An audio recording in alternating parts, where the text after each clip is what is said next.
సజ్జల రామకృష్ణారెడ్డి గారు మరో కట్టుకథ అల్లాడు. అలాగే తమ దుష్ట లక్షణాలని తెలుగుదేశానికి అంటగట్టి చెప్పిన అబద్ధమే 100 సార్లు చెప్తున్నాడు. ఈరోజు పెన్షన్ల పంపిణీ ఆలస్యానికి కారణం జగన్ రెడ్డి ప్రభుత్వం కాదా? జగన్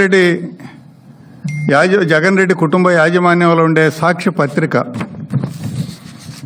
ఈ నెల 28వ తారీఖున పెద్ద అక్షరాలతో ఏప్రిల్ 3వ తారీఖు నుంచి పెన్షన్లు ఇస్తాము అని చెప్పి రాసింది నిజం కాదా సజ్జల రామకృష్ణారెడ్డి గారు? ఇదిగో నువ్వు కూడా ఈ సాక్ష్య పత్రికలో ఉద్యోగిగా పనిచేసి వచ్చావు. మీ సాక్ష్య పత్రికలో మార్చి 28వ తారీఖున ఏప్రిల్ 3వ తారీఖు నుంచి పెన్షన్లు ఇస్తాము అని చెప్పి రాశారు. ఎందుకు రాశారు? ఆ రోజుకి ఎలక్షన్ కమిషన్ నిర్ణయాలు తీసుకోలేదు కదా. అంటే మీ దగ్గర పెన్షన్లు ఇవ్వటానికి 1వ తారీఖు నుంచి డబ్బులు లేవు.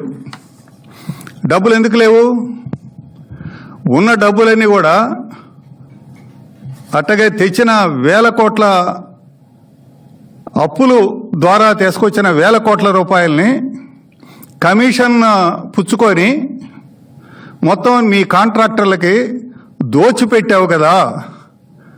ఖజానాని ఒట్టికొండ చేసింది నిజం కాదా? ఈరోజు పెన్షన్లు ఇవ్వటానికి ఖజానాలో ఎంత డబ్బులు ఉన్నాయో ఎందుకు సజ్జల రామకృష్ణారెడ్డి చెప్పలేదు? పెన్షన్లు ఇచ్చే డబ్బులన్నీ